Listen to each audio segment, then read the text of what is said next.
I'm Phil Fanning, the executive chef and owner of Paris House in Woburn, and today we'll be cooking is a crab and malt dish. So our crab has finished its 16 minutes and we're just going to literally drop that into ice water. A pair of tongs is very useful here.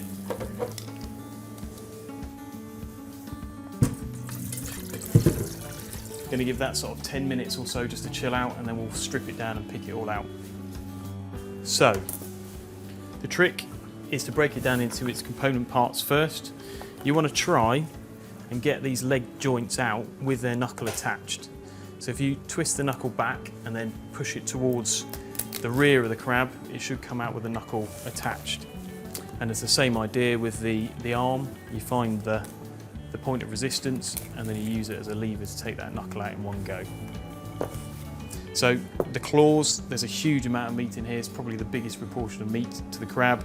So you've got three cavities we want to extract the meat from. And then you use the back of your knife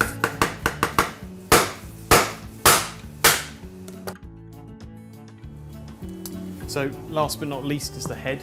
Fingers on the top of the head or the back of the head, and then you just push. And the whole head comes out in one piece. So these things here, these are called ladies' fingers or dead man's fingers. They're poisonous, so make sure that they are not left in your crab meat at any stage. Cold water over the head, just washing off any of the excess. Leaves you with a clean head that you can then pick all of this white crab meat out of the pockets where the arms are. So with a spoon, get all that out.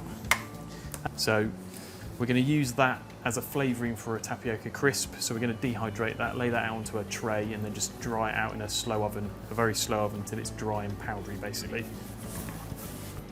So the next part is the legs. The idea is again you use your bone chopping knife and you're going to give it a short, sharp shock on the end, just beyond that knuckle. And then exactly the same on the other end. And in theory, if you got your cuts right, the leg meat will come out.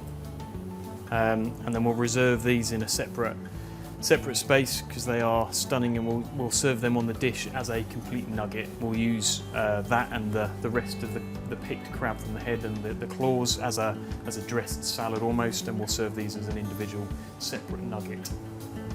So we're just going to bring this crab dish together now. Start with our mayonnaise. Traditional mayonnaise, the only difference is that we're going to be using crab oil, and that was the roasted crab bones that we've infused in hot oil for about an hour. So a little pinch of xanthan, mustard powder into our egg yolk, lemon juice, and we'll check the seasoning at the other end.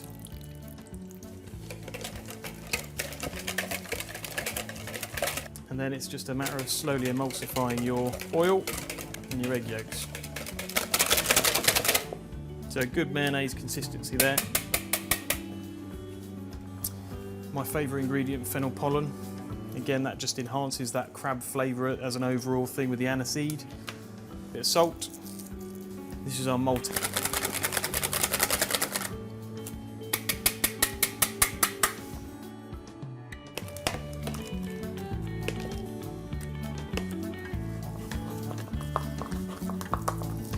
So we're just building up the layers of flavour here. So we've got beautiful fresh crab meat cooked in malt stock.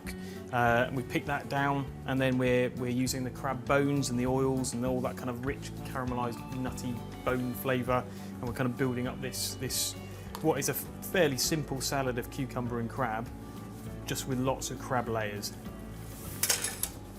This is malt, brown crab meat, tapioca puree basically. Once that's dried out, you can use that as a crisp. I'm literally just going to drop them into a hot fryer, about 190 degrees, and they're just going to puff up. It's like a quaver basically, so we're making a malt crab quaver. So we're just going to bring all of this together. We're going to use a rye cracker as the base. It's in essence it's a canapé, quite a hearty canapé, almost like a picnic canapé.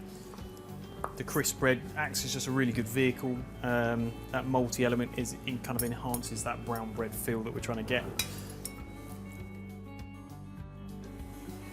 So this is my crab, cucumber and malt on Peter's Yard rye cracker.